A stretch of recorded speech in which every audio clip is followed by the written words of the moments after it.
Hello there, Aries. Welcome to your weekly tarot reading. So let's go into your reading. Let's talk about the first five cards. This is in relations to your love, romance, and just the relationship sector overall. For those who are single and, looking, okay, and also for married people. What I feel here is really strong fire energy, and fire sign, you might be dealing with a fire sign, another Aries, a Sagittarius, or a Leo. And I feel like the Sagittarius vibe with this Wheel of Fortune, it is really prominent, okay, with this Wheel of Fortune here. So if you're dealing with a Sagittarius, Sun, Moon, or Rising, I feel like there has been a lot of clumsy communication and energy exchange between the two of you, okay? And the reason I say that is we have the Page of Rods. This is the Page of Wands. It's a very young energy in the reverse position.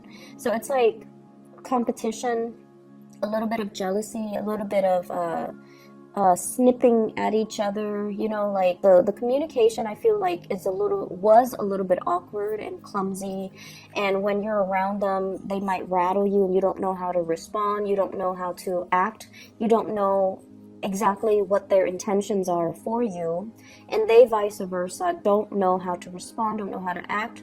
So I feel like the two of you, there might have been a lot of attraction, but the way in which you handle it is just, young and clumsy and a little bit awkward. So this is moving away into the past, and moving forward, I see a lot of maturation that's happening over time. And I feel like a lot of it has to do with you not being so impulsive and taking a little bit of a stance where you kind of, put your guard down, you kind of chill out a little bit, and you kind of detach yourself and approach them not from a stance of defensiveness or offensiveness. So you're, rather than going head first and, reaching for them or going straight for them, beelining it for them, I feel like you're playing it cool, you're being a little bit more relaxed. And so the communication and the energy exchange between you and them, it's a lot more harmonious. So we have here the Knight of Rods. This is somebody that is, they're very easygoing, carefree, very exciting, very attractive, possibly different from you, culturally, religiously, linguistically. So it's somebody that hails from a foreign land or from a place where their values are different, their beliefs, their worldviews are very different from you. But this is a very nonchalant energy. They don't judge. They don't tell people, you should do this, you should do that. They don't impose their belief systems on other people.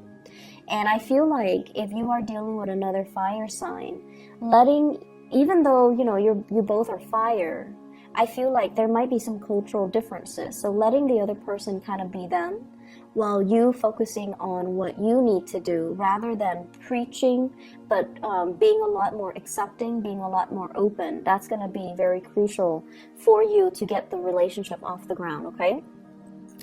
I see two people here that have a lot of attraction towards one another, but I feel like one person is very, very closed off. One person is definitely interested. There's mutual attraction. And one person is a little bit more closed off here with this Four of Pentacles. This is sort of like not really trusting the other person's agenda, feeling like the other person might not be completely straightforward, feeling like they have ulterior motives. So I feel almost like, do you like me for my financial resources, or do you really like me for who I am? Okay, I see you questioning that, and I don't see like paranoia, but I feel like you have dealt with a lot of young energy, or you have, gotten involved in relationships in the past where the people were not really great or nice people. And so some of you, because of that, you're kind of holding back, you're kind of more skeptical, and that's fine.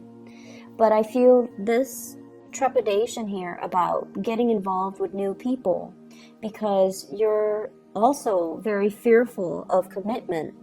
And so you're just like, if I get involved with them, is that really going to detract me from my work, my security, my financial resources?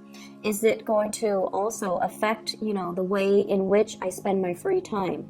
So I see somebody clamming up or not ready to open up because of fear of commitment, because of fear that they're going to have to reorganize their life around the relationship partner, and they're not really prepared to do that. I see somebody, a lot of good things are opening up for them. Major financial windfalls. It could be you or your love interest or your partner.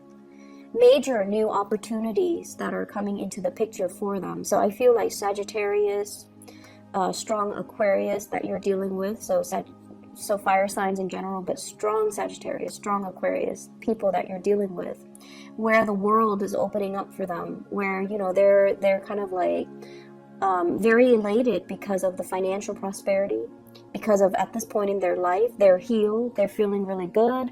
They're also possibly wanting to be on their own. They're wanting to be single. They're wanting to even play the field. And so if you're getting, this this energy about them clamming up, it's mainly because they're not really sure what to do. There are a lot of changes happening in their lives, and they're not really sure if they're ready to commit. And I do see a very strong commitment phobic type of an energy coming from somebody you're dealing with or from you.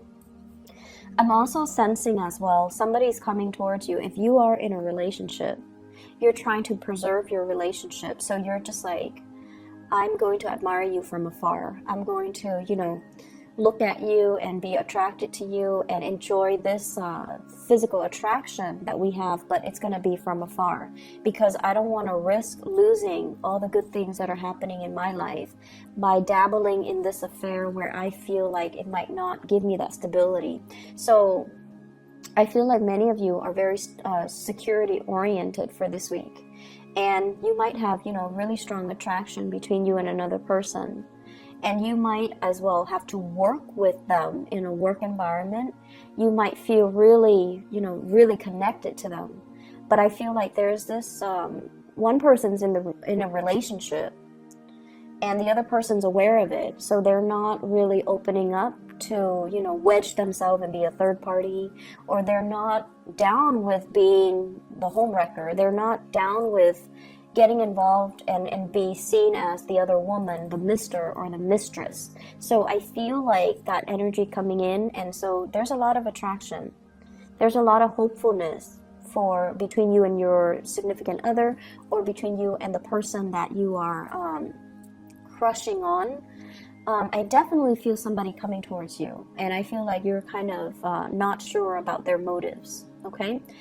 So that's just what I'm feeling here. For those who are in coupled relationships, I see the two of you joining your assets together. This is a card about power, being able to manifest a lot of financial security, hanging on to your money and your resources, possibly, deciding, hey, let's have children, and, saving up and things like that, saving up for a rainy day, saving up for home repairs, making a lot of like practical calculations to, as a couple, save up so that you can buy something or make some big purchases, or even save up for your financial security in the future. Okay, so it's a really beautiful energy.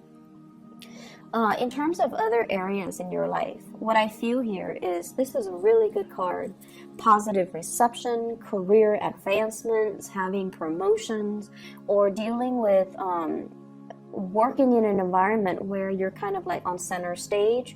You're possibly doing a lot of presentations. You're possibly being sought after because of your ability to be like a consultant, an advisor, or somebody that generates money on their own because of the skills and the advice and the solid advice that they bring to the table. I see a lot of people doing a lot of presentations, doing a lot of financial consultation as well, and you can even be that financial consultant. So if you're working on a contract or sales basis, I see a big boost in sales and big boost in income.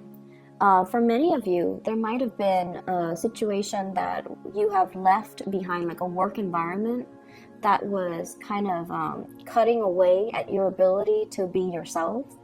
This is like separation. So there might have been, you know, some people that left the work environment finding out news that somebody is leaving at the very last minute, and they didn't, you know, there's no contingency plan as to who's going to take over for them, or there's no contingency plan as to all the work that they've left behind, who's going to take care of it and you know, take over.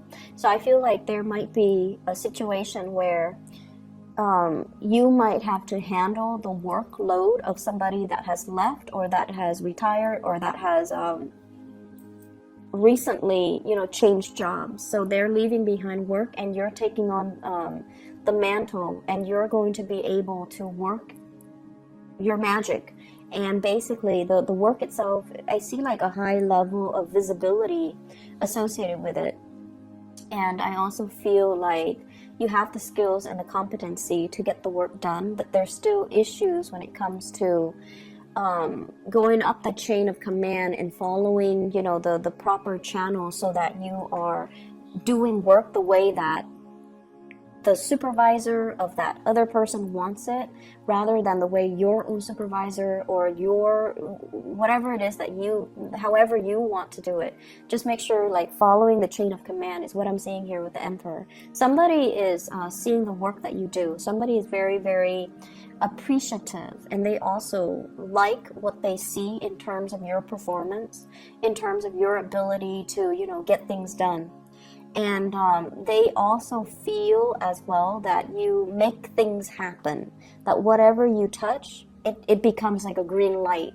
So they're really, really impressed by the ease and the speed in which you get things wrapped up, finalized, and done. So they see you as a major, major asset to this organization, this company, wherever you're working. So they see you as a really good employee. They're also... We have 3 of Swords as well as the 7 of Swords. This deals with sneakiness. This deals with behavior that is not completely above board. So if you're doing this to kind of finalize plans, you want to be very careful, because I feel like it's being looked at closely by a supervisor, a manager, or somebody that is above you. So be above board in all your dealings. If this is being done to you, there is going to be some... I feel like it's things are being rectified. So if this is being done to you, if, you know, somebody left and just dumped a bunch of work on you, then I feel like the work is going to get distributed, and then, you know, you're going to be treated fairly, and you're not going to be you're not going to take it lying down, nor will people allow it to happen to you. So you have some strong protection in the work environment, and they're going to help you manage and monitor, or manage the work that you do, and they're going to monitor your progress to make sure that, you know, you're able to achieve, okay? So good energy overall. Be careful about reviewing so much of your plans to coworkers. I'm also sensing, you know, keep your ideas close to your chest. And then I'm also sensing you have like good people, higher ups that you can count on, okay? I'm going to leave it at that, and I'll see you guys next week. Take care.